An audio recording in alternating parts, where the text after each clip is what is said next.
ఈ ప్రాంతంలో జరుగుతూ ఉన్న అన్యాయాన్ని మీడియా సమక్షం ద్వారా రాష్ట్ర ప్రజలందరి దృష్టికి కూడా తీసుకొని పోయే ప్రయత్నం చేస్తూ ఉన్నాం. ఈరోజు నిజంగా రాష్ట్రంలో జరుగుతూ ఉన్న అన్యాయాలను నిజంగా ఎంత ఘోరంగా జరుగుతూ ఉన్నాయి అని అనడానికి ఈరోజు ఈ ఫిషింగ్ హార్బర్ అన్నది నిజంగా ఇంకొక ఉదాహరణ.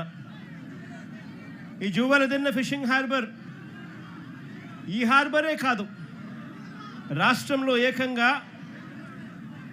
వైఎస్ఆర్సీపీ ప్రభుత్వం ఉండగా, మన ప్రభుత్వం ఉండగా ఏకంగా ఈ రాష్ట్రంలో ఇంతకు ముందు లేని విధంగా ఇంతకు ముందు ఎప్పుడు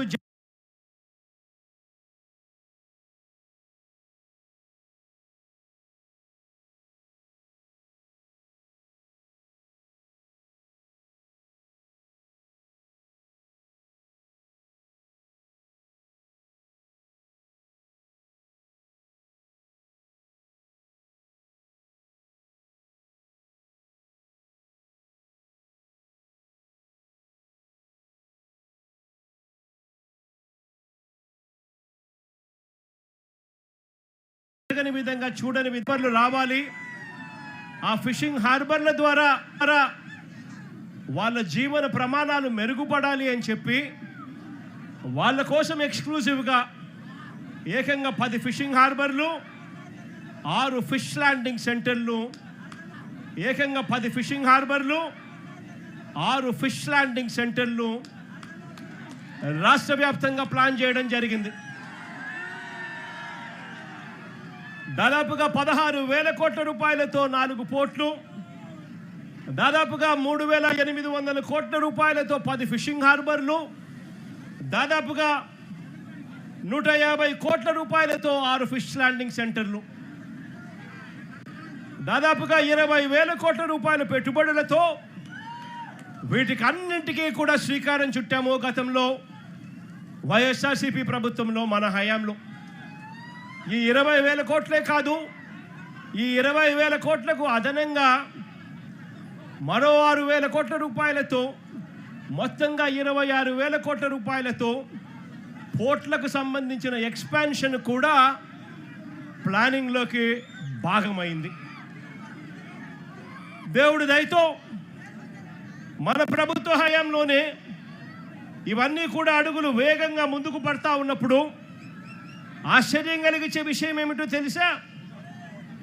పోర్టులకు సంబంధించి ఇదే పెద్ద మనిషి నేను చంద్రబాబు నాయుడు గారిని ఇక్కడ గట్టిగా నిలదీస్తూ అడుగుతా ఉన్నా.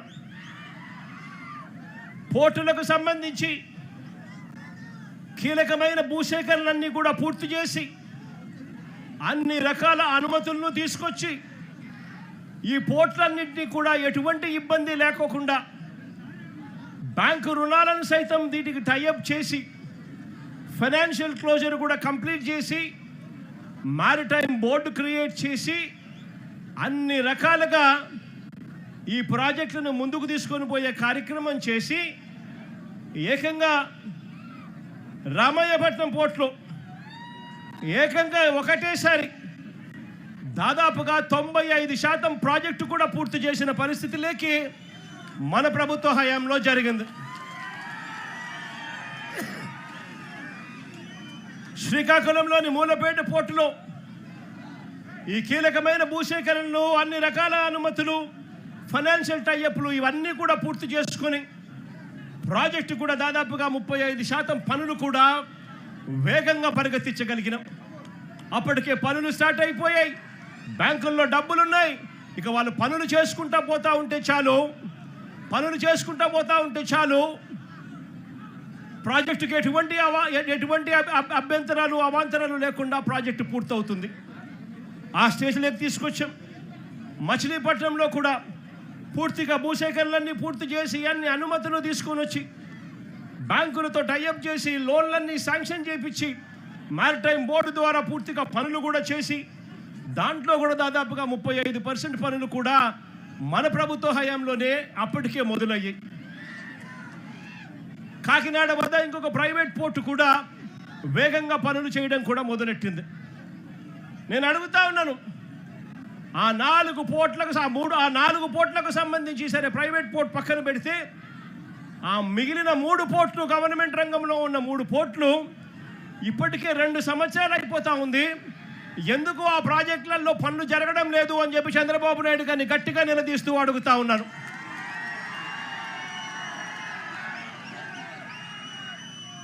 ఇవి కాకుండా మరో దాదాపుగా 3,800 కోట్ల రూపాయలతో మొదలెట్టిన 10 కొత్త ఫిషింగ్ హార్బర్లు.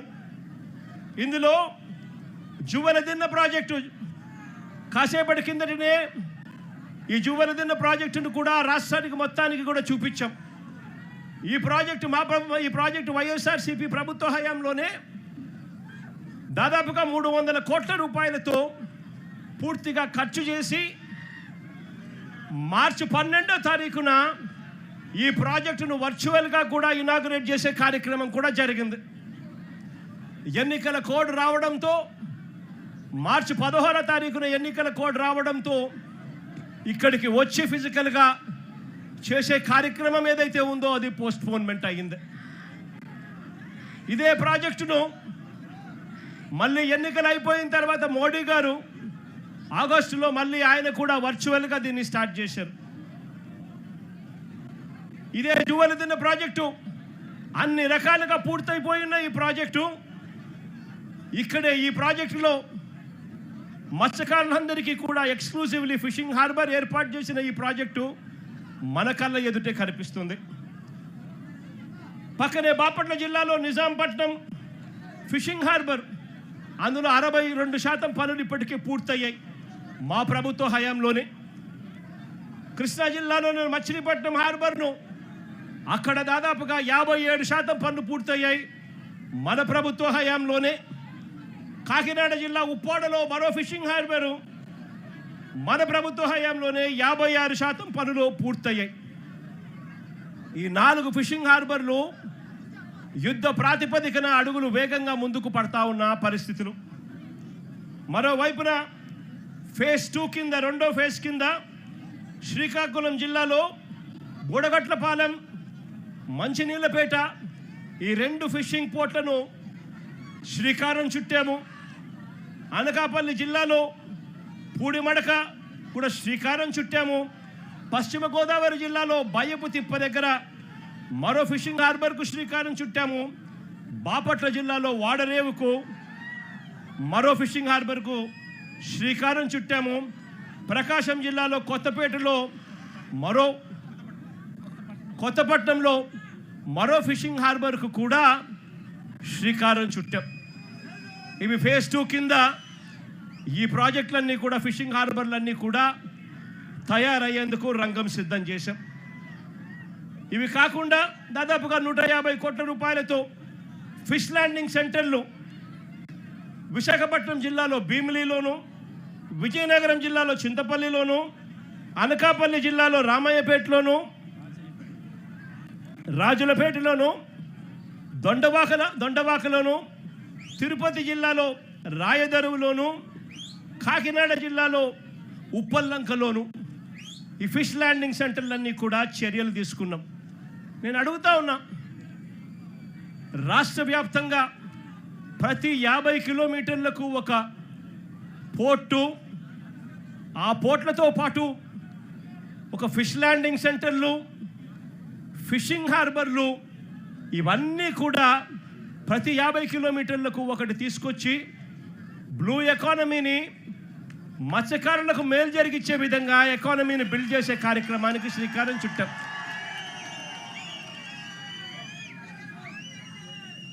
మత్స్యకారులందరికీ కూడా మంచి జరగాలని చెప్పి ఎక్కడెక్కడ మత్స్యకారులు ఉన్నారో వాళ్ళందరినీ కూడా మ్యాపింగ్ చేసి ఏకంగా ప్రతి చోట వాళ్ళ కోసమే ఈ ఫిషింగ్ హార్బర్లన్నీ కూడా నిర్మించడానికి శ్రీకారం చుట్టాం.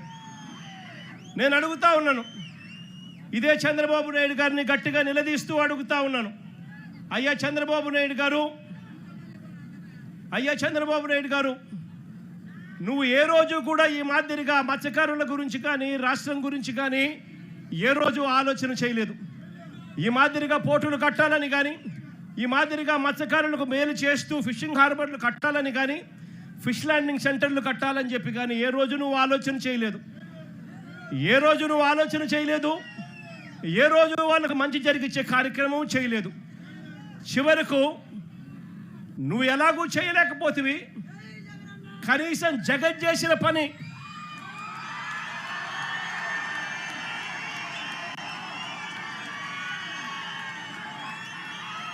జువెలదిన్నలో ఇక్కడే కనిపిస్తూ ఉంది. ఆశ్చర్యం ఏమిటో తెలుసా? ఈ జువెలదిన్న ప్రాజెక్టు తయారైపోయి 2 సంవత్సరాలు అయిపోతూ ఉంది.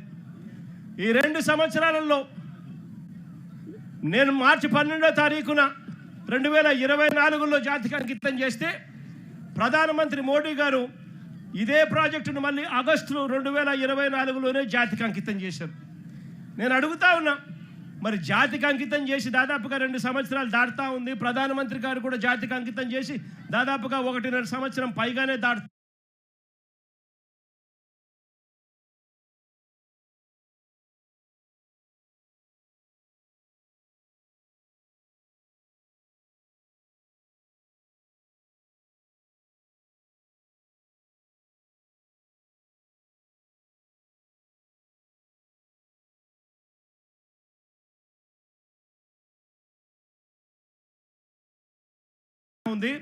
మరి ఎందుకు ఈ ఫిషింగ్